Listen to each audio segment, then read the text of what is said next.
Hola mis hermanos, muy buenas tardes, les saludo a todos en el amor del Señor. Me encuentro en un lugar muy hermoso, desde el cual quisiera grabar el estudio de Oseas para que lo vean esta semana. Doy gracias a Dios por este lindo lugar, por este paisaje maravilloso. Es de mañana, no sé a qué hora verán ustedes el estudio, pero me encuentro acá, a la orilla del lago, en una mañana preciosa de sol. Así que el Señor nos ayude y nos bendiga con esta palabra que vamos a estudiar hoy día. Vamos a abrir nuestras Biblias en el libro de Oseas, que es donde hemos comenzado ya hace varias semanas, y hoy día vamos a estudiar un poco más en el capítulo número 9. Así que les invito a que abran sus Biblias en el libro de Oseas para que podamos leer esta palabra. Vamos a avanzar algunos versículos hoy día, desde el verso 7 al verso 12 del capítulo 9. Y vamos a orar para que Dios bendiga esto y sea para ustedes también de edificación en sus vidas espirituales. Les invito, mis hermanos, a leer la palabra.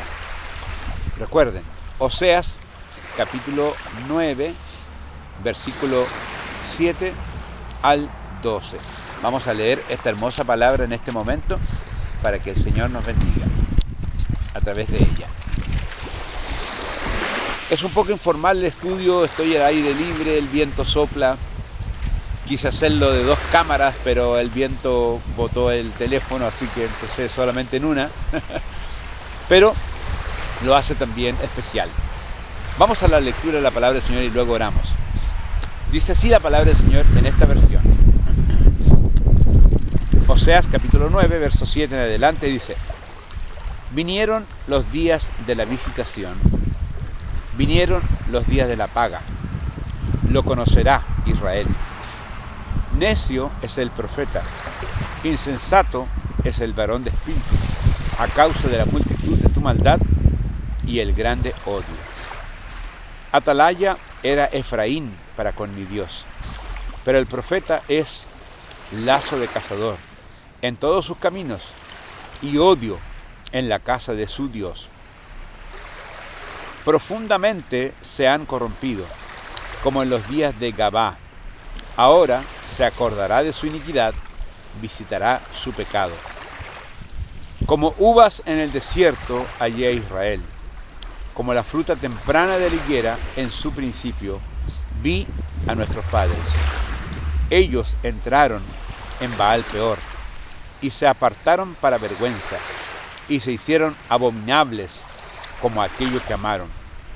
Efraín, cual ave volará su gloria desde el nacimiento, aún desde el vientre y desde la concepción. Y si llegaren a grandes sus hijos, los quitaré de entre los hombres, porque hay de ellos también, cuando de ellos me apare. Hasta aquí la palabra del Señor, hermano. Oramos por esta palabra y por el estudio de hoy. Señor, te damos gracias porque estamos en un lugar hermoso para compartir el estudio de la palabra del Señor con mis hermanos. Te pido, buen Dios de los cielos, que tú permitas que el Espíritu Santo nos hable a nuestro corazón en este día. Sabemos, oh Dios, que estando en un lugar agreste hay muchas dificultades y muchas cosas que pueden pasar. Pero que nada distraiga el concentrarnos en tu palabra y el entender lo que tú quieres decirnos a nosotros. Te quiero pedir, oh Dios, que bendigas a cada uno de mis hermanos y bendigas este breve estudio. En el nombre de Jesús.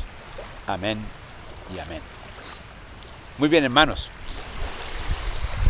Este estudio está pendiente de la semana pasada y no temo en decir que ha sido complicado, porque en general el lenguaje bíblico es comprensible, se puede distinguir claramente, pero en particular el capítulo 9, en esta segunda parte, a partir del verso 7, es complejo.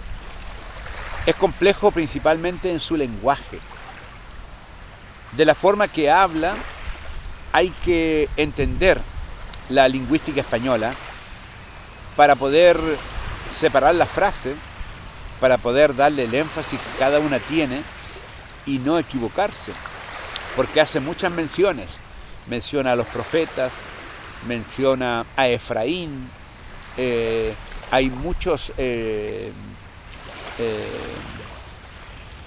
situaciones o cosas que se nombran en este texto que no son fáciles de entender. Así que por eso que me ha costado la comprensión para la explicación del mismo, y aunque sean algunos versículos que avancemos hoy día, es importante que los podamos ver, mis hermanos, porque sí hay una explicación en la palabra del Señor. Por eso digo que este trozo del verso 7 al 12 es un poco difícil de comprensión. Sin embargo, el Señor nos ayude para entender esta palabra. Amén. Nos vamos a ir uno a uno los versículos.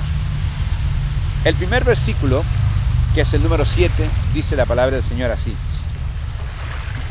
vinieron los días de la visitación, vinieron los días de la paga. La palabra visitación en esta versión, que es la Reina Valera Gómez, en realidad significa que vinieron los días del castigo. Aquí el profeta Oseas le está diciendo al pueblo de Israel que se acabó el tiempo de la espera.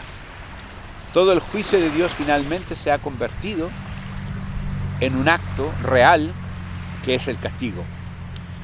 Cuando dice la Biblia vinieron los días de la visitación, en la versión Reina Valera del 60 dice vinieron los días del castigo.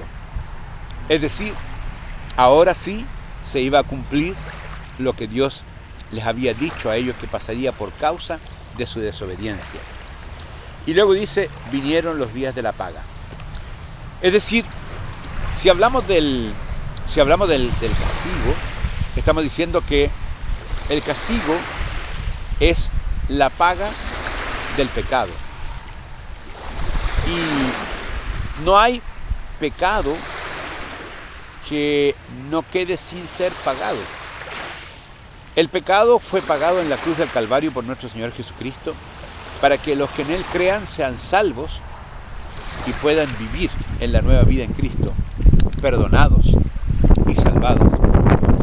Pero aquellos que no aceptan a Cristo y que no siguen en el Señor, el pecado será la paga por la muerte y la condenación. Cuando aquí la palabra dice llegaron los días de la visitación, significa que llegó el día de paga para que Efraín, el pueblo de Israel, o el reino del norte, como queramos llamarlo, finalmente habría de pagar por causa de su pecado, porque eso es lo que le corresponde a alguien que no se ha arrepentido.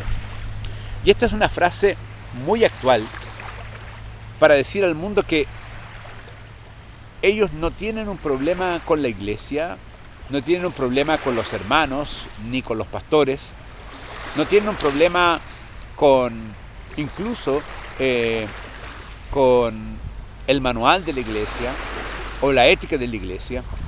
El problema que el mundo tiene es un problema con Dios. Y el problema que tiene el mundo con Dios es el pecado. Este pecado, si no es perdonado, será condenado. Es decir, hay solo dos caminos para el pecador: o se arrepiente para salvación y vida eterna, o se condena eternamente a causa de este pecado. En el caso particular de Israel, después de todos los juicios que el profeta Oseas había hecho a esta nación, claramente estaba diciendo a ellos: se acabó el tiempo. Llegó el momento de pagar, y el momento de pagar es a causa del pecado. Sigue el texto diciendo: lo conocerá Israel. ¿Qué va a conocer Israel? Que se acabó el tiempo. ¿Qué va a conocer Israel? Que llegó el tiempo de la paga del pecado. ¿Qué va a conocer? Que ellos fueron infieles con Dios, y a causa de esa infidelidad y de la idolatría y de todos los pecados abominables que ellos cometieron, finalmente serían castigados y deportados a una tierra ajena. El gran miedo que tiene todo pecador es que un día sea descubierto. El gran miedo que tiene todo pecador es que un día su maldad sea pagada por él. La gente que actúa mal, que obra mal, tiene la equivocada impresión de que puede hacerlo así eternamente. Un ladrón piensa que nunca será descubierto. Un asesino piensa que nadie sabrá que él mató a la persona. Pero tarde o temprano, para todos los hombres, los que no están en Cristo, los que no recibieron la salvación del Señor, viene el tiempo en el cual su pecado será pagado. Y el miedo oculto que tiene aparecerá y florecerá. Cuando dice la palabra lo conocerá Israel, está diciendo claramente de que el pueblo sabe lo que hizo. Es consciente, es responsable y culpable a causa de su pecado. Esta es una palabra muy fuerte, hermanos, porque en la conciencia de todas las personas, cual más, cual menos, hay siempre conciencia de lo que es el bien y el mal. Muy distinto es que la conciencia esté adormecida, porque cuando la conciencia se adormece, pareciera que el mal se confunde con el bien. Pareciera que hay una gama enorme entre lo malo y lo bueno, como que hubiese una multitud, un abanico de posibilidades entre lo bueno y lo malo. En ese abanico el hombre se maneja, en ese abanico el hombre se justifica, que no es tan malo ni tan bueno, porque no hay ninguno bueno, y busca la manera de justificar su manera de actuar. Pero en estricto rigor existen dos conceptos en el mundo: el bien y el mal, lo bueno y lo malo, Dios y Satanás. Y todo hombre que actúa mal, aunque se sienta orgulloso de su manera de actuar, sabe que está mal, porque Dios nos creó con una conciencia que puede estar adormecida, que puede estar envenenada, que puede estar contaminada por estos conceptos del hombre actual. Sin embargo, es una conciencia. Y en algún momento, cuando este mal se descubra, cuando este mal se desnude y cuando la persona sea culpable a causa del mal, sabrá en su corazón, como lo sabía Israel, y lo sabrá Israel, sabrá que se acabó el tiempo, se acabó la fiesta, se acabó la maldad, ahora viene la paga por el pecado. Así que el pueblo de Israel habría de sufrir, y habría de sufrir porque ellos saben la historia de Dios, ellos conocen a Dios, y aún sabiendo, lo abandonaron. Y como ellos abandonaron al Señor, cuando el tiempo se acaba y cuando viene la paga del pecado, ellos llorarán y se lamentarán porque se ha cumplido lo que el Señor siempre dijo que sería cumplido. Esa es una lección, mis hermanos. No hay maldad que no sea pagada. No hay pecado que no sea enjuiciado. Nadie pasará libre. Las personas pueden vulnerar a la justicia y vulnerar al hombre fácilmente. Yo no sé mucho de condenados y libres, pero entiendo que hay muchos, miles, cientos de personas que nunca han sido condenadas, que robaron, que mataron, que mintieron y nunca fueron atrapadas. Porque la justicia del hombre y la investigación del hombre es humana, es equívoca, es imperfecta. Pero para Dios todo es perfecto. Su ojo todo lo ve. Él conoce todas las situaciones. Él sabe exactamente cada maldad cometida por el hombre, y toda maldad no perdonada será llevada a juicio. Y para sorpresa del hombre, nada fue oculto para Dios. Nada estuvo oculto a sus ojos, sino por el contrario. Él siempre estuvo consciente de su maldad, y como el hombre no se quiso arrepentir, como el hombre no quiso volver a Dios, será la paga de su pecado. Ahora, este pueblo llorará. ¿Y por qué llorará? Porque él siempre supo la verdad. Más que el hombre normal, más que el gentil, más que las naciones vecinas, Dios tenía una relación personal con Israel. Y en esta relación personal que tenía Dios con Israel, los hace a ellos completamente responsables, conscientes y responsables de que Dios un día les llamará a cuentas. Y cuando esto ocurra, se darán cuenta que nada de lo que antes hicieron, como una nación que buscó la prosperidad en la agricultura, buscó la prosperidad en la sociedad con las otras naciones, buscó la prosperidad en cosas ilícitas y mundanas, se darán cuenta que quien regla este mundo entero es el Señor, el Dios que ellos adoraron, que ellos sirvieron y que ellos abandonaron. Sigue la palabra del Señor diciendo: necio es el profeta, insensato es el varón de espíritu, a causa de la multitud de tu maldad y el grande odio. Aquí aparece la palabra odio y la palabra maldad.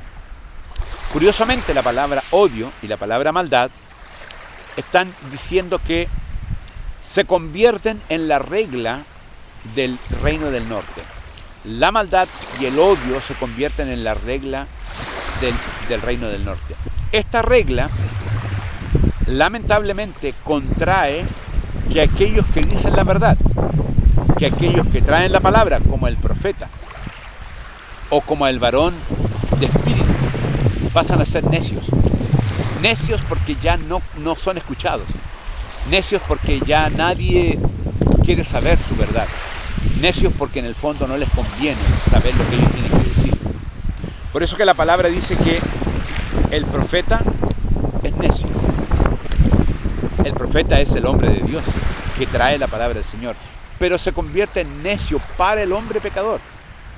El profeta pierde el valor ante el hombre porque lo que predica no le conviene al hombre saberlo, porque todo lo que hable no le interesa al hombre conocerlo. Por el contrario, este profeta sencillamente no es escuchado, es ninguneado, es acallado y finalmente es ignorado. Y esto le pasa al profeta y le pasa al varón de espíritu. La palabra dice varón de espíritu. Está hablando de dos hombres, varón de espíritu y profeta, que son prácticamente el mismo, que son hombres conectados con Dios. Pero cuando la maldad impera en su contorno, ellos son los insensatos, a causa de la maldad y a causa del odio. Siempre hemos dicho que Oseas es una palabra absolutamente vigente el día de hoy. Y lo decimos porque hoy pasa exactamente lo que vivió el pueblo de Israel, exactamente calcado con el mundo. El mundo se puso de acuerdo en no oír más la palabra de Dios. El mundo se puso de acuerdo en no escuchar la voz de Dios a través de la iglesia, a través de los predicadores, a través de la misma palabra. El mundo se puso de acuerdo de que el mal no existe, que el infierno no existe, que Dios no existe y que no hay tal cosa como el cielo. Es una manera de autoengañarse. Es una manera de seguir viviendo en la maldad, en el pecado, de no obedecer a Dios nuevamente, sino por el contrario, vivir ajenos y ausentes. El mundo, mis hermanos, puede pensar lo que quiera, la gente puede pensar lo que quiera, pero la verdad está aquí en la palabra de Dios. Y usted y yo sabemos que Dios es un Dios verdadero, único y verdadero, y que todo lo que dice la palabra se cumplirá hasta la última sílaba, hasta la última letra de ella misma. La palabra del Señor nos dice que el cielo y la tierra pasarán, mas mis palabras no pasarán, porque es eterna, es intrínseca de la naturaleza de Dios mismo. Así que tal vez no conviene pelear y discutir con el mundo, sino que entender que para el mundo seremos necios. Para el mundo no existirá la palabra profética en el sentido de la lectura de la palabra, o no existirá el hombre sabio, el hombre de espíritu que aconseja al hombre malo, porque la maldad y el odio del mundo acallarán al hombre que quiere hablar, que quiere decir en nombre del Señor, que quiere predicar la palabra. Y lo que tenemos que decir: tu problema no es conmigo, tu problema es con Dios. Arréglalo ahora. Tu pecado puede ser resuelto si tú vienes a Cristo, porque el Señor pagó el precio del pecado. Tú no tienes que morir.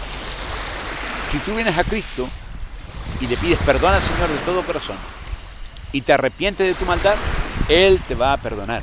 Y no solo te va a perdonar, te va a hacer un hijo de Dios, va a transformar tu vida entera y te dará vida eterna, una vida que es abundante para aquellos que permanecen en el Señor.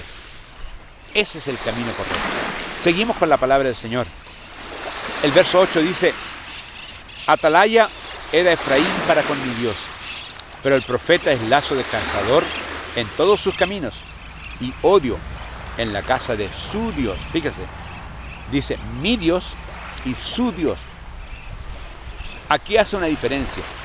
Cuando dice atalaya era Efraín para con mi Dios, es que Dios pone a su pueblo y hoy a la iglesia como atalaya. ¿Atalaya qué es? Una torre de vigía. Es una torre de advertencia. Es una torre para mirar el mal desde lejos, para advertirlo, para predicar. El hombre que es atalaya, que en este caso todos los cristianos somos atalaya, debe siempre advertir al hombre lo malo.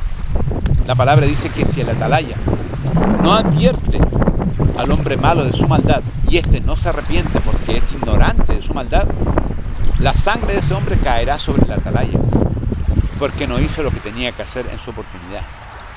Ahora, si el atalaya predica la palabra y le enseña al hombre malo su maldad para que se arrepienta y él no se arrepiente, la sangre de ese hombre malo no caerá sobre el atalaya porque él hizo su tarea. Lo que Dios quería del reino del norte es que fueran atalaya. Él quería que el pueblo predicara, enseñara, guardara y le mostrara a las naciones quién era su Dios fiel y verdadero. Pero ellos no lo hicieron. Se derribaron como atalayas. Por el contrario, se dejaron consumar, se dejaron convencer, se dejaron traspasar y finalmente se convirtieron igual que las otras naciones. Dice, pero el profeta es lazo de cazador. El profeta no va a cambiar su tarea. El atalaya puede dejar de ser atalaya como lo fue Efraín. Ya no fue lo que Dios quería para ellos. Pero el profeta de Dios, en este caso Oseas, va a ser un lazo de cazador. Va a estar en todas partes, apareciendo siempre con la palabra de Dios, apareciendo siempre con la advertencia de Dios, apareciendo siempre con aquello que el hombre tiene que escuchar. Aunque el hombre no quiera escucharlo, lo tiene que escuchar. Va a ser un hombre indeseado socialmente hablando, indeseado culturalmente hablando. Así que tenemos algo que aprender aquí, mis hermanos. Si somos amigos del mundo y favoritos del mundo, no nos alegremos, porque no es una buena señal. Dios nos ha llamado para predicar la palabra del Señor al mundo y esto va a traer controversia. Esto va a traer enemistades. Esto va a traer cosas contrarias para nosotros. Perjuicio en lo social, en lo familiar, en fin, en muchas áreas de nuestra vida. Pero ese es el precio que paga el predicador. Ese es el precio que paga el Hijo de Dios para decir la verdad. Vamos a convertirnos en un lazo de cazador. Donde quiera que estemos, debemos decir la verdad. En el círculo que nos encontremos, tenemos que hablar de Dios y declarar que el pecado es pecado y si no es arrepentido, lamentablemente será condenado. No seremos favoritos, no seremos para nada queridos por la sociedad, pero lo importante no es que la sociedad nos quiera, lo importante es que Dios aprecie que somos fieles con Él. Y dice la palabra, y odio en la casa de su Dios. ¿Notan la diferencia? Atalaya era Efraín para con mi Dios. Dios, mi Dios significa Jehová. Jehová quería que Efraín fuese atalaya, fuese y mantuviese la palabra en todos los términos, pero no lo hicieron. Finalmente fue el profeta que llevó esta palabra y se hizo de una mala fama. Un profeta que se convirtió en un lazo de cazador. No es un buen concepto, es un concepto peyorativo, diminutivo en ese sentido. Un lazo de cazador. No es grato para que a alguien le digan eso, pero él hacía su tarea y él predicaba lo que él tenía que predicar. Y hubo odio en la casa de su Dios. Cuando hablamos odio en la casa de su Dios, la reacción natural ante un profeta que predica es que el que no quiere guardar la palabra del Señor termina odiando a este profeta, odiando a la palabra y odiando a Dios mismo a causa de una verdad que no quiere escuchar. En el verso número 9 dice, profundamente se han corrompido, como en los días de Gabá. Ahora se acordará de su iniquidad, visitará su pecado. Cuando habla de profundamente se han corrompido, como los días de Gabá, hay que recordar que en el libro de Jueces, en el capítulo 19 y en el capítulo 20, ojalá léanlo, mis hermanos, no se queden con lo que yo les digo, Lean esos 2 capítulos. Se van a dar cuenta ustedes, mis hermanos, que hubo una historia de un varón levita que llegó a la ciudad de Gabá. Y en esa ciudad no encontró dónde alojarse con su concubina. Él andaba con la concubina y con el siervo de él. Eran 3. Y un varón, un anciano de ese pueblo, que estaba en la plaza del pueblo, los vio. Se acercó a ellos y en una pequeña conversación se sintió motivado a invitarlos a dormir a su casa. Y fueron a dormir a la casa de este anciano. Pero en Gabá había pecado muy, muy profundo. Pecado muy indeseado por Dios. Y dice la palabra que esa noche llegaron varones a la casa, golpeando la casa. Me recuerda muchísimo, muchísimo la historia de Sodoma. Estos varones llegaron para pedir que salieran los varones fuera, o el varón, que en este caso es levita, porque ellos querían tener relaciones sexuales con él. Una depravación enorme. Y el anciano les decía que no hicieran esto. Se parece tanto a la voz del sobrino de Abraham, de Lot, cuando Lot decía, hermanos míos, no hagáis esto, ¿se acuerdan? Es igual, porque usa la misma expresión, hermanos míos, no hagáis esto con este varón. Él le ofrece una hija, le dice, yo tengo una hija que es soltera, que es virgen, se las doy para que hagan lo que quieran con ella. Pero finalmente la Biblia dice que el levita tomó a su propia mujer, a su concubina, y la echó para afuera, y se las dio a ellos. Y ellos dicen que tomaron a esta mujer y la violaron toda la noche. Tanto fue así que terminó ella muerta en las puertas de la casa.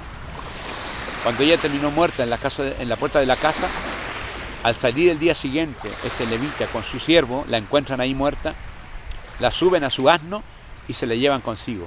Y más allá dice la palabra que el levita cortó el cuerpo de esta mujer en 12 partes y entregó en cada tribu una parte de su cuerpo, para que todos sepan de esta maldad y todos sepan de lo que había ocurrido. Por eso que la Biblia dice, profundamente se han corrompido como en los días de Gabá. La corrupción de Gabá, que de alguna manera tocó a este siervo, principalmente a su mujer, que pagó el precio de este pecado muriendo y siendo violada, es lo que le está diciendo Dios. Ustedes se han corrompido de la misma manera que en Gabá el pueblo estaba corrompido. Gabá era una ciudad de Israel. No era una ciudad extraña, era de Israel, pero la corrupción había llegado a ese pueblo tan profundamente que cuando este varón y su concubina, su mujer y el siervo llegan a este lugar, sufren estas consecuencias. Lo que Dios le dice al pueblo es que llega un punto en la vida de que la corrupción es tan grande que ya ni siquiera hay distinción de lo bueno y de lo malo. Aquí vuelvo al punto de la conciencia adormecida. Una conciencia despierta es una conciencia que está alerta a la maldad. La puede oler, la puede sentir, la puede percibir incluso de lejos.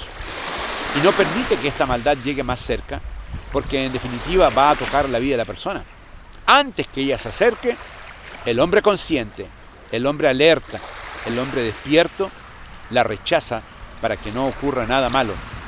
Sin embargo, el que tiene una conciencia adormecida es alguien que pagará el precio porque ya no está alerta.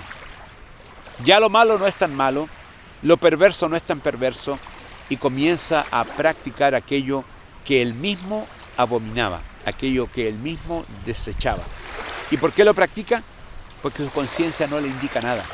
Ya no tiene dirección, no tiene criterio, no tiene juicio.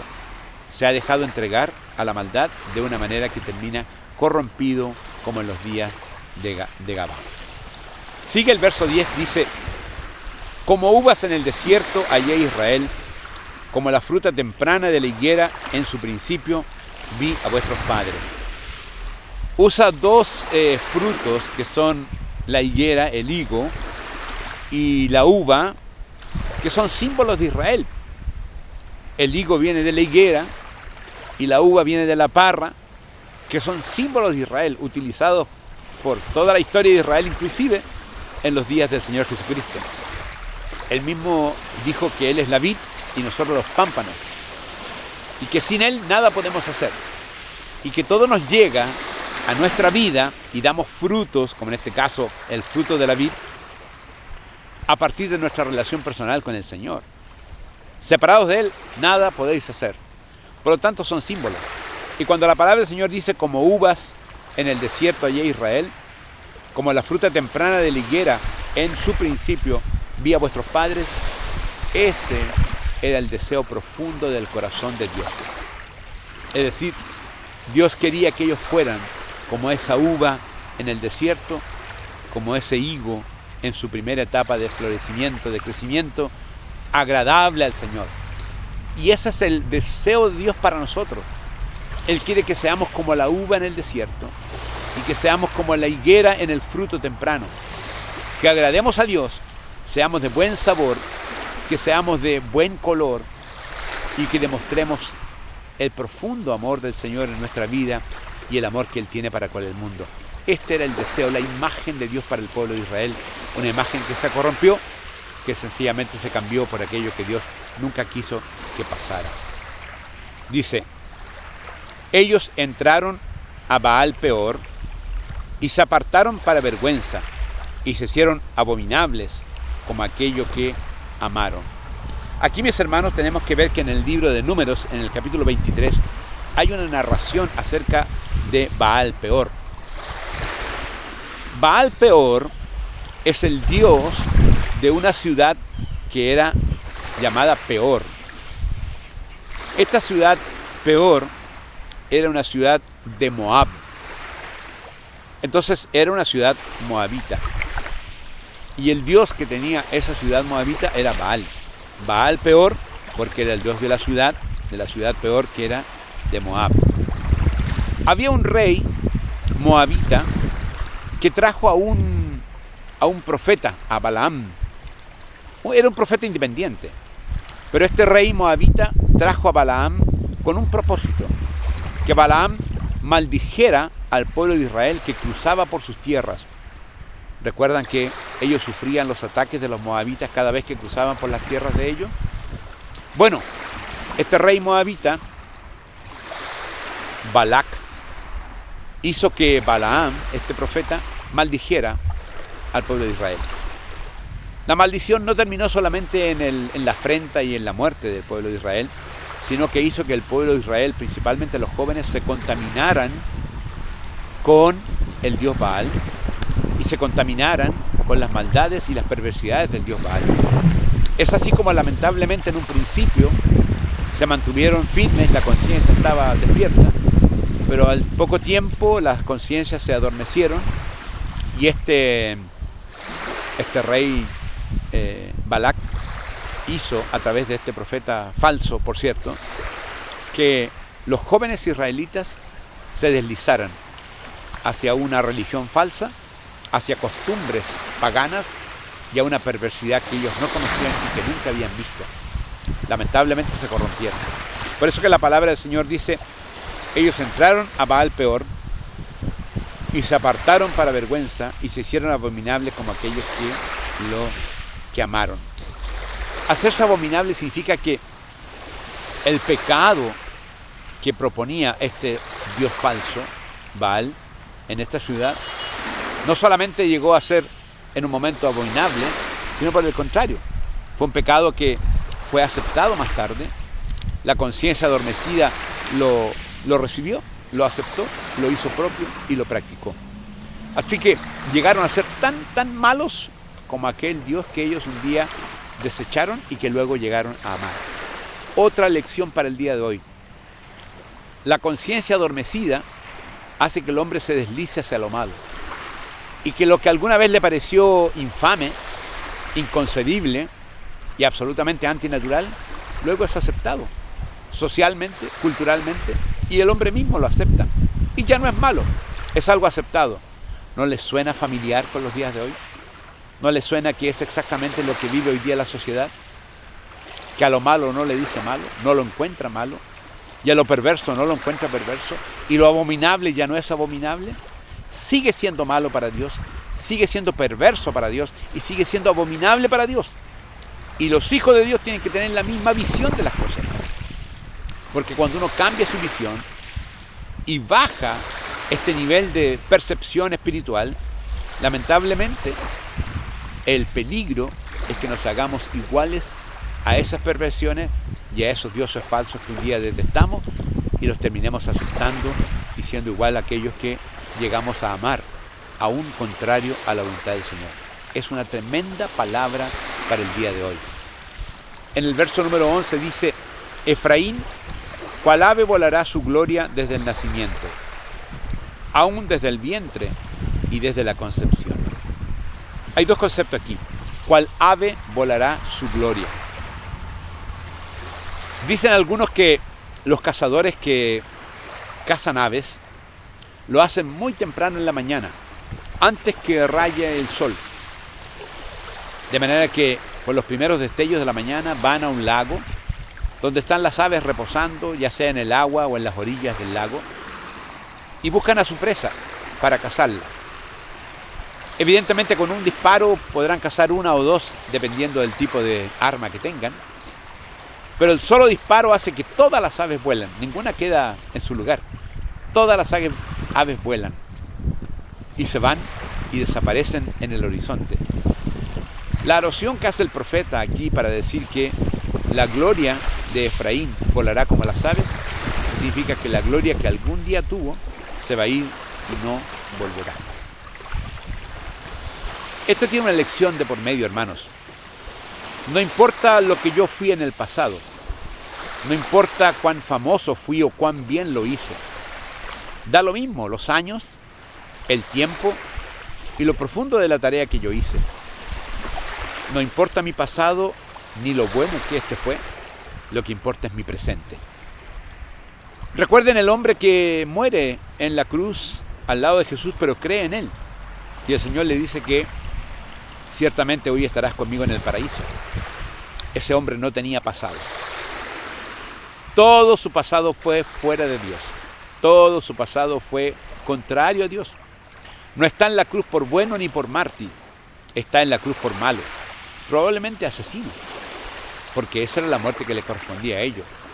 Pero en el último instante de su vida, él cree en el Señor Jesucristo, su fe le es contada por justicia y se salva ante la admiración del mundo y ante la admiración nuestra que leemos esa palabra en la Biblia. No importó todo su pasado malo, lo que importó fue su presente de fe, su presente de justicia que Dios le dio y la salvación que le dio Cristo. Así como para él fue una historia positiva, así también será una historia negativa para aquellos que en el último instante renieguen de su fe y se aparten del Señor. No importa tus días de gloria, no importa lo que hayas hecho en el pasado, lo que importa es tu presente. Cómo estás hoy con el Señor es lo importante. Hoy con el Señor. Israel tiene una historia de cientos de años con Dios. No es una historia nueva para ellos, es una historia conocida, de generación en generación. Pero lo que había pasado ahora no importaba. La gloria de ellos se perdió a causa de su pecado y no importa cuán buenos fueron y cuán cerca estuvieron, porque el momento presente ya no estaban. Interesante, mis hermanos. ¿Cómo está tu presente con el Señor hoy día? No me digas lo que hiciste ayer. Hay gente que cuando uno le pregunta, hablan del pasado. Yo hice, yo fui, yo estuve, yo canté, yo asistí, yo ayudé. Y te cuentan todo el pasado como que validara el presente. Y no es así. El presente se valida con el presente. El pasado ya fue. Es una historia bonita, agradable, escribible, pero no cuenta lo que tú fuiste para tu salvación, cuenta lo que tú eres hoy para tu salvación. Por eso que dice la palabra que con todo Israel perdió su gloria. Y la perdió porque es pasado, es algo que ya no es. Hoy día es idolatría, maldad, perversidad contra Dios. Eso será juzgado.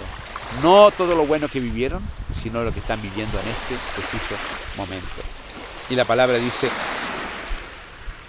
aún desde el vientre y desde la concepción. Aun cuando ellos hayan nacido como pueblo, aun cuando ellos fueron pueblo de Dios en su nacimiento y fueron formados por voluntad del Señor, no es suficiente para que sean aceptados por Dios. Es la vida presente, es la fe presente la que permitirá que Dios les haga aceptos, y no su cuna, ni su historia, ni nada del pasado. Vamos terminando ya, mis hermanos, con el último texto. Y si llegaren a grandes sus hijos, los quitaré de entre los hombres, porque hay de ellos también, cuando de ellos me aparte. Los hijos de este pueblo nacerán en cautiverio, y al nacer en cautiverio tendrán una confusión en su mente y en su corazón, porque entenderán a sus padres y entenderán la cultura de sus padres, pero no entenderán por qué están donde están. No entenderán por qué sus padres están tristes. No solo un papá y una mamá, sino una familia, un pueblo entero. Con quienes ellos hablen, habrá tristeza, habrá agonía, habrá recuerdos, habrá historias. Y estos niños nacidos en el cautiverio no entenderán, no podrán comprender por qué sus papás están así. Y cuando los padres hablen de la historia de Israel y hablen de la deportación y hablen de su gran Dios, sentirán más pena todavía, porque dirán: parece ser que mis padres tuvieron un tiempo muy lindo con Dios, un tiempo glorioso con Él, pero por alguna razón fueron castigados, por alguna razón fueron deportados, por alguna razón fuimos traídos a esta tierra, por alguna razón hemos nacido en tierra ajena, por alguna razón ya no estamos en nuestra tierra prometida, por alguna razón no disfrutamos a nuestro Dios porque nuestros padres lo desecharon. Por eso dice la palabra que estos hijos nacerán, no es que Dios los va a raer de la tierra, no, nacerán, pero sufrirán porque van a recibir el que Dios haya apartado de sus padres, también lo recibirán ellos de alguna manera, porque igual serán apartados ellos de esa voluntad preciosa del Señor. Última lección para esta tarde, esta mañana para mí. Todo lo que no hacemos para Dios delante de nuestros hijos afecta la vida de ellos. Más triste que vivir una vida apartada de Dios es contarles a ellos que un día vivimos en comunión con Dios, porque ellos no van a entender nada. Van a decir: si viviste en comunión con Dios, ¿por qué lo dejaste? ¿Por qué te fuiste? ¿Por qué no me enseñaste? ¿Por qué no me llevaste a la iglesia? ¿Por qué no me hiciste aceptar a Jesús? ¿Por qué no me enseñaste la palabra? ¿Por qué no me enseñaste escoritos? ¿Por qué no me enseñaste a orar? Si dices que lo hiciste, si alguna vez fuiste amigo de Dios y hoy no lo eres, me has perjudicado a mí, porque la herencia de Dios que Él puso en ti para tu familia no está a causa de tu vida. Somos muy responsables, hermanos, de la generación que nos sigue, muy responsables. Y ante esta generación Dios nos cobrará. Así que nadie se aparte del Señor, nadie se aleje de su palabra, de su ley y de su bondad. Y a nuestras generaciones, hijos y nietos, sentémonos con ellos para hablarle del Señor, para enseñarle la palabra, para compartir de Dios, para que ellos sepan que detrás de nuestra historia, de nuestra hermosa historia con Cristo, está un Dios maravilloso que nos ha salvado, nos ha rescatado, nos ha dado vida nueva, nos ha perdonado, y que no solamente fue para nosotros, fue para las generaciones que nos siguen, que son los hijos de los hijos y los hijos de los hijos. Me encanta la canción La Benedicción, que fue creada en plena pandemia y que dice que la bendición de Dios se derrame sobre los hijos de los hijos y los hijos de los hijos. Es decir, que el que ya conoce a Cristo jamás le abandone, para que la bendición de Dios llegue a toda su generación y toda su familia en el futuro sea salva como Él lo fue también. Hasta aquí, mis hermanos, dejamos la palabra del Señor y ahora nos despedimos con una oración. Espero que esta lección les pueda llegar esta semana a ustedes y lo puedan disfrutar. Doy gracias a Dios por este tiempo, por este paisaje y también por cada uno de ustedes. Gracias por su palabra, que nos enseña claramente la voluntad del Señor para nuestra vida. Oramos para terminar. Señor, te agradecemos mucho por la lección dada hoy día en estos versículos del capítulo 9 de Oseas. Sin duda, cada uno tiene gran alimento para nosotros. Permite quedarnos con los principios. No podemos olvidar de algunos nombres y lugares, pero que nunca olvidemos los principios de la palabra de Dios, porque son los que arreglan, son los que guían, son los que nos permiten ser como somos conforme a tu voluntad. Yo te pido que esta palabra sea bendecida para todos mis hermanos, para todos los que escuchen en esta lección y también para toda la iglesia. Gracias, oh Dios, porque tu palabra es viva y eficaz y llega hasta lo más profundo de nuestros huesos con el fin de cambiarnos, transformarnos, hacernos meditar, hacernos arrepentir, hacernos dejar el mal camino y buscar el buen camino en el Señor. Bendecimos tu palabra y a ti, Señor, y a cada hermano de la iglesia en esta hora. Y nos despedimos de este estudio en el nombre precioso de Jesús. Amén y amén. Mis hermanos, les bendigo. Que Dios esté con ustedes, que Dios les acompañe. Y este fin de semana nos vemos en la iglesia como siempre. Amén.